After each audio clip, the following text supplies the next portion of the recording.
Good morning, everyone. Please have a seat. Good morning. Well, July 26th, 1990 was indeed an historic day. On that day, the Americans with Disabilities Act was signed into law. On that day, America became better because we know an accessible America is a better America. Speaker Nancy Pelosi, Leader Kevin McCarthy, Chairman Pat Leahy, Senator Bob Casey, thank you all for your leadership. Steny Hoyer, I'm getting to you in a second, for being here today. Looking out, I see so many who helped make the ADA real. The activists who gave everything they had to fight for that bill. The advocates who helped to shape the bill title by title. The policymakers who worked tirelessly to pass it, including, of course, our own President, Joe Biden.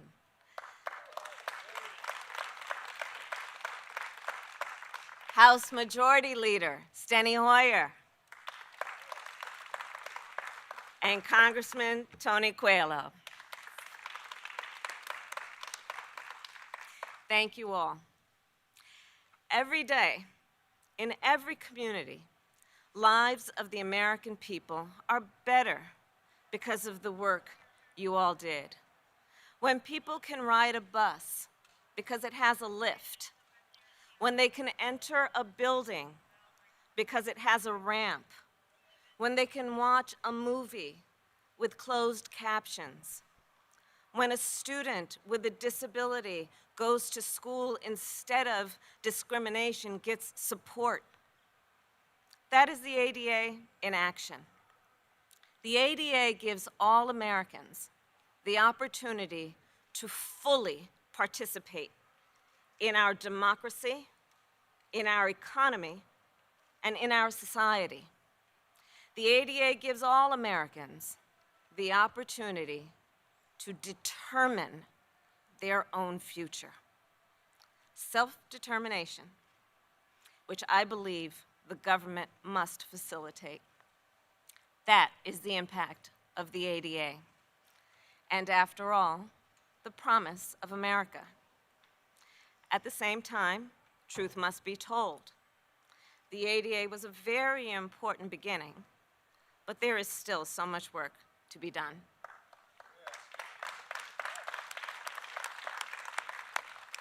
Both on enforcement and future legislation.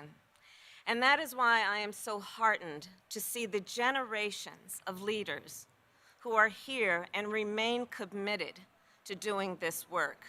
In fact, earlier this month, I met with several leaders of the disability community who are fighting for voting rights. And they told me about the obstacles voters with visible and invisible disabilities face when casting a ballot. Long lines, rickety ramps, broken elevators, tables that are either too high or too low, complications with voting assistance. The list goes on and on. One of the leaders, in fact, said to me, she said, Vice President, equity cannot be achieved without disability being part of the equation. This is a fight that is a civil rights fight, a human rights fight. This is about equity. And whether or not we are truly committed to the principles of equity in every way that we as government and as a society can enforce those important principles. And as we all know, that truth is not just about voting then. It is also about employment. It is about an education starting with pre-K. It is about being able to live in your home and participate in your community, which is also why we must invest in in-home and community-based services.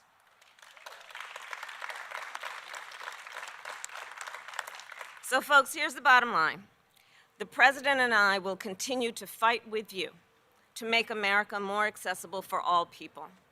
This work is urgent, and the reason we do it is obviously important. because every person in our country deserves the opportunity to dream with ambition, to have choices, to shape their own future unencumbered by any barrier, free from any obstacle. Because this, as we know, is the very definition of self-determination. And this is the United States of America. So thank you all for your courage and for your commitment. And now, it is my great honor to introduce a person, a leader, who exemplifies all of that. Tyree Brown is an artist who lives in Maryland, and she is focused on building a future of her own design. I am grateful to her for her extraordinary leadership and that she is here with us today. Please welcome Tyree Brown.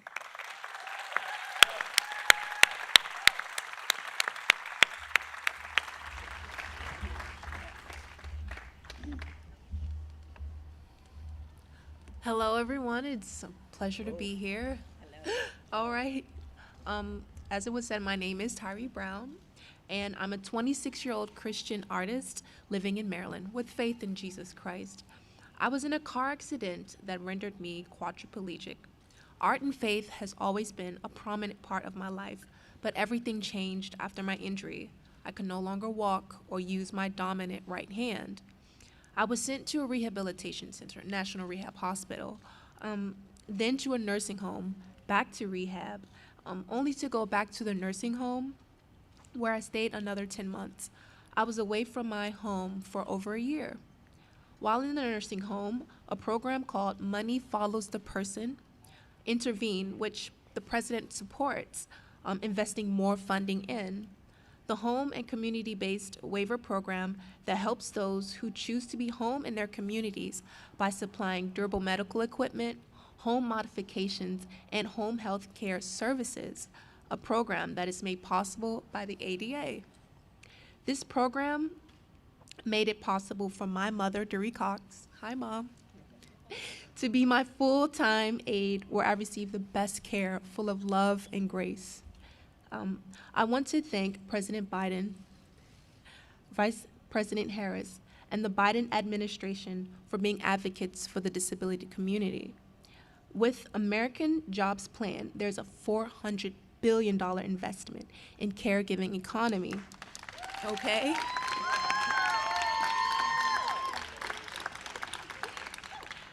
And this will directly, positively impact my mother as she is my aide. Moving forward, my goal is to be able to access affordable, accessible housing to live in on my own more independently. I've been on the waiting list for 3 years, but I hope to move my own place soon. I am now home with my family and working as a freelance visual artist. I received my associate's degree at the Corcoran College, which is actually across the street from here. I exhibited my work at the Corcoran's next exhibition, as well as a Ross Showcase exhibition. I attend Highway Deliverance Church, where I volunteer in the reading of the Bible for my pastor, Pastor Hughes. I am also a new volunteer with the Disability Partnerships, a nonprofit organization that aims to support individuals with disabilities like myself. I'm also a newly board member of Independence Now, also a nonprofit organization. Because of the ADA, I was provided with numerous services like the Money Follows the Person program. The ADA, pushed for a more inclusive environment for wheelchair users, like making more public buildings and more public transportation wheelchair accessible.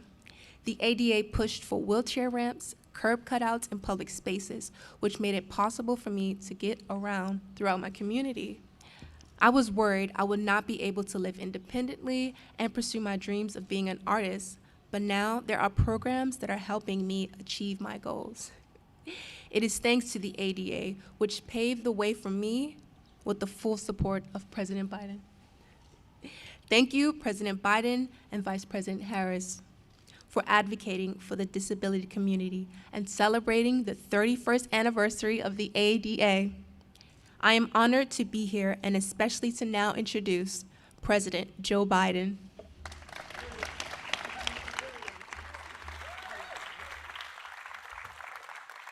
Madam Vice President, Tyree, you're an inspiration.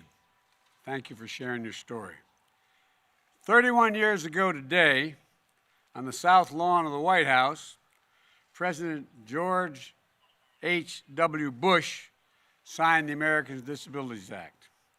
He was surrounded by disability advocates and bipartisan members of the United States Congress, just as we are today. Speaker Pelosi, welcome, by the way, Madam Speaker, Chairman Leahy, Leader McCarthy, Senator Casey, Congressman Scott, Congressman, where is he? There you are, Paul. You understand this better than anybody does. I want to thank you, Congressman, for all your work. And I want to thank you all for being here. Second, by the way, where's Mom? Mom, is she here? Oh, she's watching.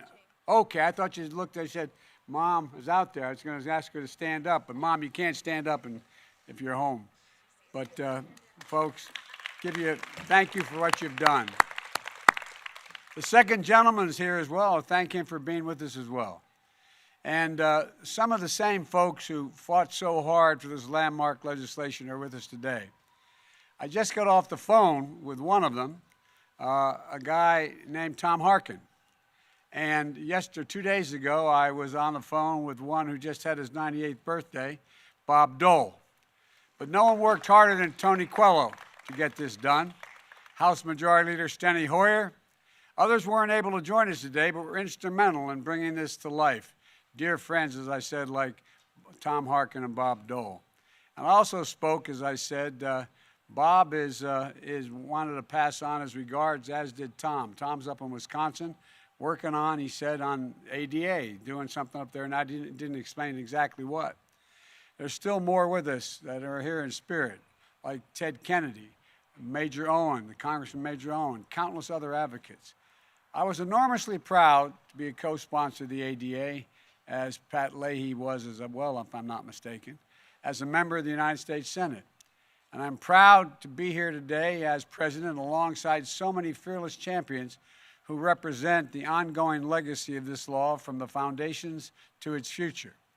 31 years ago, after its passage, many Americans have never lived in a world without the ADA.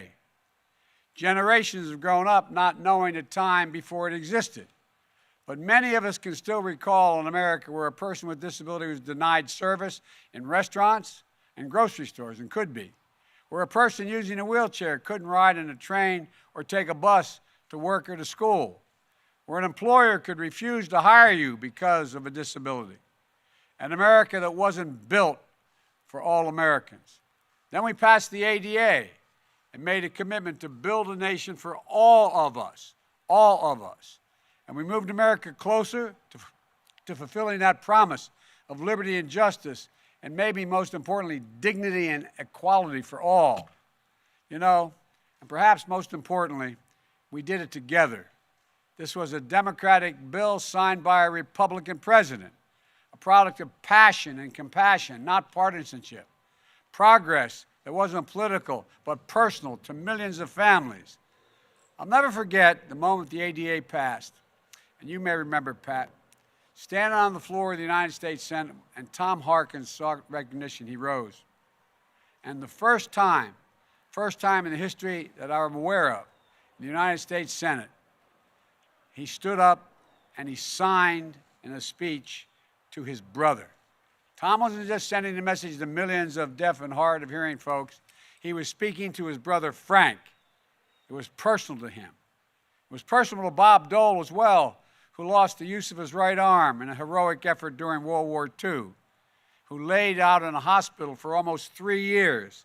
His injury is listed, and they've also lasted an entire lifetime. But like so many Americans, he turned his disability, his apparent limitation, into greater purpose and will. He made the rights of disabled Americans a lifelong cause. And for more than 60 million Americans living with disabilities, the ADA is so much more than a law. It's a source of opportunity, participation, independent living, and respect and dignity. The bulwark against discrimination and a path to independence. And for our nation, the ADA is more than a law as well. It's testament to our character as a people, our character as Americans. It's a triumph of American values. But of course, this law didn't bring an end to the work we need to do. Today, too many Americans still face barriers to freedom and equality. But thanks to this movement that spans all races, beliefs, backgrounds, and generations, we're once again making progress together. In my first day in office, I was proud to sign an executive order establishing a government-wide commitment to advancing equity, including people with disabilities. And I was proud to appoint the first ever White House Disability Policy Director, Kim Noxted. Where are you, Kim? Where's Kim? Thank you, Kim. And I'm ensuring that dignity and rights of disabled Americans are lifted up in every policy we pursue, from continuing to make sure that this administration looks like America, appointing people with disabilities to positions across the government. In the American Rescue Plan, we were able to include substantial support for schools that better serve students with disabilities and expanding access to vaccines for disabled Americans. As part of my Build Back Better plan, it was already mentioned, we proposed $400 billion to expand access to home and community-based care, helping people with disabilities and older adults live more independently. And I'm glad that Congress is beginning to move on the Better Care, Better Jobs Act, championed by my buddy Bobby Kasich. Bobby, thank you, which builds on that effort. This past year, the entire nation saw just how vital our caregivers are and how critical home-based care truly is for so many Americans. This legislation will help ensure that caregivers are fairly compensated for their work. In addition, I've also called on Congress to eliminate the discriminatory sub-minimum wage provisions that too often keep people with disabilities from getting good jobs with fair wages. Because of additional executive orders I've signed, we are working to remove barriers that hold back disabled Americans from exercising their sacred right to vote. And we're ensuring that the federal government is a model employer when it comes to wages, accommodations, and opportunities to advance people with disabilities. That's a firm commitment. And today, finally, I'm proud to announce a new effort, the first of its kind, to help Americans grappling with long-term effects of COVID-19 that doctors call long COVID. Many Americans who seemingly recover from the virus still face lingering challenges like breathing problems, brain fog, chronic pain, and fatigue. These conditions can sometimes rise to the level of a disability. So we're bringing agencies together to make sure Americans with long COVID who have a disability have access to the rights and resources that are due under the disability law, which includes accommodations and services in the workplace, in school, and our healthcare system, so they can live their lives in dignity and get the support they need as they continue to navigate these challenges. We've made important progress, but we still have work to do. We have to keep going to ensure that every single American has a chance to contribute their talents and thrive and succeed. And I know that today's fearless advocates, some of whom are with us today, are going to accomplish incredible things. People like Mr. Tootle. Where are you? Stand up, man. Thank you. Thank you, thank you, thank you. You know, I want to thank you for your continued efforts to build an America for everyone. And as I said, you courageous advocates who led the way 31 years ago, a long time before the foundation for progress is strong, though. It's part of the more moral bedrock of our nation and something every American should be proud of. Now it's my honor to sign the proclamation on the 31st anniversary of the ADA. I want to thank you all. May God bless you and all of you dealing with disabilities. You are an inspiration to all of us. I really mean it. You're an absolute inspiration. May God bless you all, and may God protect our troops Now I'm going to walk over and sign this. I'm going to invite up, though. Nancy, come on up. Stenny, I think we ought to get you up here. You're a big part of it, Tony Quello. Am I leaving anybody out? Pat, you were there at the time, weren't you? Well, get your rear end up here and put your...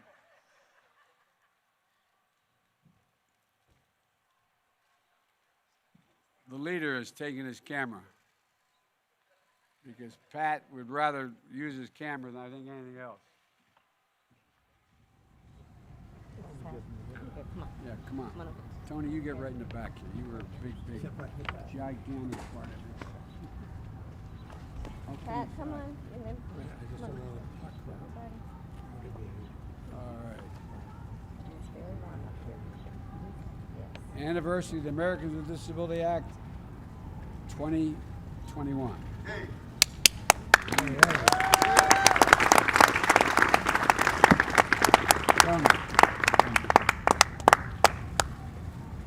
Good to see you. Madam Speaker.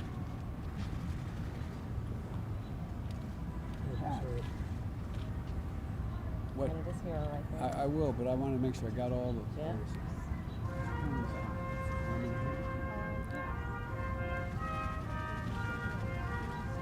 Thank you, everybody. Let's keep it going. Well done.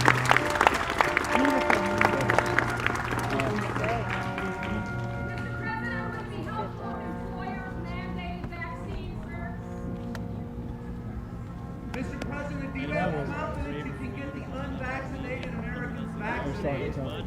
We have to. How?